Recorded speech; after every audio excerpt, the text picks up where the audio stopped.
Guys, can I throw something out there? 100% you can. Are we overthinking this? Please share. Yeah, Like, what are you thinking about that? I'm just thinking of, in terms of process and the conversation that we're having is that aren't we like really just reinforcing the fundamentals of being a good person and a good salesperson, right? Like giving them the information, being transparent, getting back to them in a timely fashion.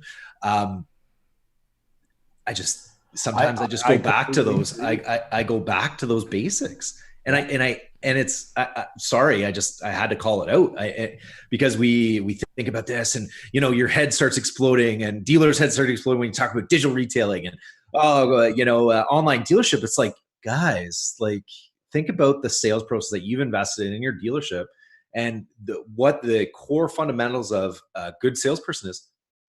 The same goes for this digital transformation that we're going through. So why don't Yeah. we just do it? But Like, if that get was the back to case, get back to the basics, if it right? was the same transformation, then they would have already done it. Yeah. And that's where I truly, truly want to jump in on that. That I really think that is exactly what we're talking about when we say, the strategy hasn't changed. That It, fundamental is the same. Deliver absolutely. value, I keep love the that quote, information man. transparent, right?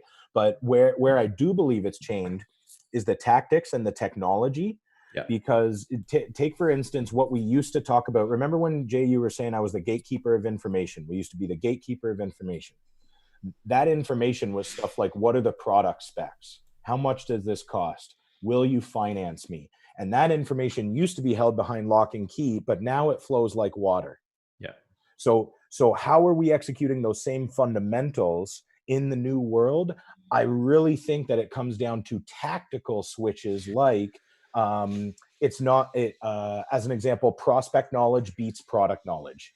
And Will, I think you were kind of touching on that a little bit when you were talking about the number one reason people aren't getting back to their emails and leads. You're right. It's that lack of personalization. They think it's a robot reaching out to them.